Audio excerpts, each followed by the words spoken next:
Bonjour et bienvenue sur DGU. Aujourd'hui, vidéo spéciale confinement consacrée au putt. Le putt, qu'est-ce que c'est? Le putt, c'est la clé du jeu. Le putt revêt plusieurs aspects. Tout d'abord l'aspect technique, comment on lance, comment on tient le disque, comment on pousse sur les jambes, et puis aussi l'aspect mental. Et pour ma part, je pense que l'aspect mental est au moins à 50% dans la réussite ou l'échec d'un putt. Donc aujourd'hui, la vidéo est surtout consacrée à l'aspect technique. Et puis une prochaine vidéo viendra compléter en expliquant les différents côtés psychologiques de l'approche du putt. Donc quand on parle du putt, on va pouvoir identifier deux styles de lancer et deux positions. Donc déjà, en parlant des positions, vous pouvez observer donc sur les vidéos qui sont diffusées en ce moment la position classique, c'est-à-dire à l'amble avec un pied devant, un pied derrière. Et si vous êtes droitier et que vous lancez de la main droite, c'est le pied droit qui est devant. Autre style de putt, le putt en straddle, ici Nate Sexton à l'image. Le putt en straddle, c'est les deux pieds sur la même ligne. Je rappellerai que quand vous puttez à plus de 10 mètres, vous avez le droit de dépasser votre disque après le lancer. Vous pouvez d'ailleurs retrouver toutes les règles du disc golf dans ma précédente vidéo, comment jouer au disc golf. On aura aussi également deux types de lancers. Donc dans ces deux styles ou deux types de lancers, on pourra identifier le spin putt et le push putt. Donc là, on regarde à l'image, par exemple James Conrad, qui lui est un adepte du spin. On voit bien que son coude se plie, le poignet accélère, et c'est tout le bras qui lance en faisant tourner très vite le disque.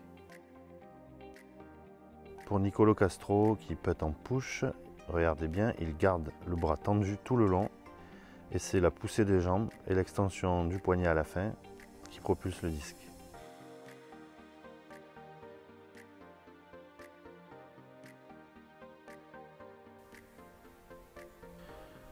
Donc tout d'abord l'équilibre. Il faudra évidemment être bien en appui pour pouvoir lancer. Le centre de gravité bien au milieu, le buste droit, être bien relâché. En straddle, c'est à peu près la même chose. Les deux pieds bien équilibrés, côte à côte, et le buste droit. On pousse avec les deux jambes d'ailleurs en straddle. Alors que sur le putt classique, il va falloir gérer le déséquilibre arrière-avant et venir bloquer sur la jambe avant en gardant toujours le buste droit. La trajectoire du disque entre l'armée et le lâcher doit être rectiligne, que ce soit en spin ou en push. En straddle, c'est la même chose.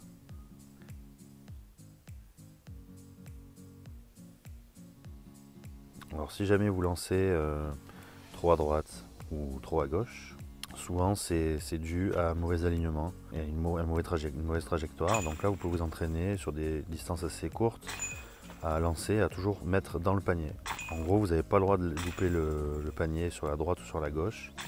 Par contre vous pouvez louper au-dessus ou en dessous. Déjà ça voudra dire que vous êtes bien droit. Le momentum, c'est le moment où il faut déclencher l'accélération du poignet pour pouvoir lancer. Et pour moi c'est juste à ce moment-là. Si je déclenche trop tôt, eh ben, je vais en bas. Si je déclenche trop tard, je vais au-dessus. Donc il va falloir bien ralentir le geste pour déclencher au bon moment. En straddle, c'est pareil. Trop tôt. Au bon moment. Mais trop tard. Alors en ce qui concerne la visée, ce qui va être important, c'est de viser un endroit très précis sur la corbeille. Et donc par exemple ici, moi je vais viser un maillon. Voilà, le but c'est qu'au début on vise l'ensemble du panier, mais la cible est assez grande. Du coup quand vous faites une erreur, l'erreur au lieu d'être juste sur le côté, elle va être beaucoup plus grande. Vous allez passer très large à côté. Donc moi ce que je conseille, c'est plutôt de viser quelque chose de très précis, soit un élément derrière sur le piquet, soit moi je prends en référence à un maillon. Généralement je prends légèrement à droite et légèrement au-dessus, donc à peu près par là, pour être sûr de ma visée. Et ensuite je m'entraîne à venir taper dedans à chaque fois.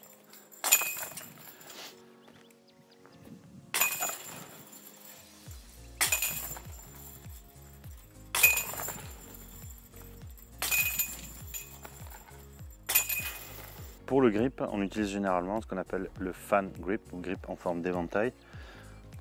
Tout simplement, on va poser les 3 doigts derrière le disque. L'index, il peut être soit légèrement dessous, soit sur la tranche.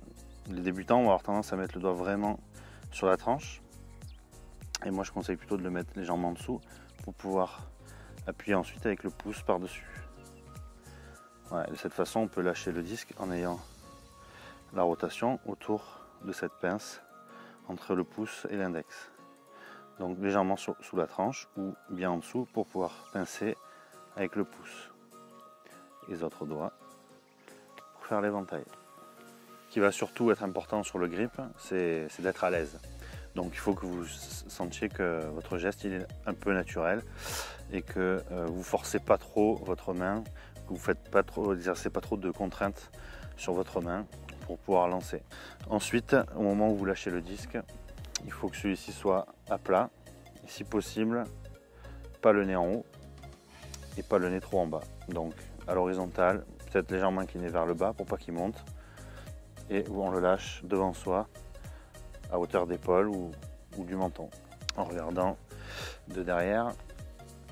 Ce qui est important, c'est qu'au moment du lâcher du disque, je ne vois plus ce qu'il y a écrit sur le disque. Si j'arrive à lire, je vais tirer vers le haut. Si je vois le dessous, c'est pas bon non plus. Donc j'essaie de lâcher en étant vraiment sur l'horizontale.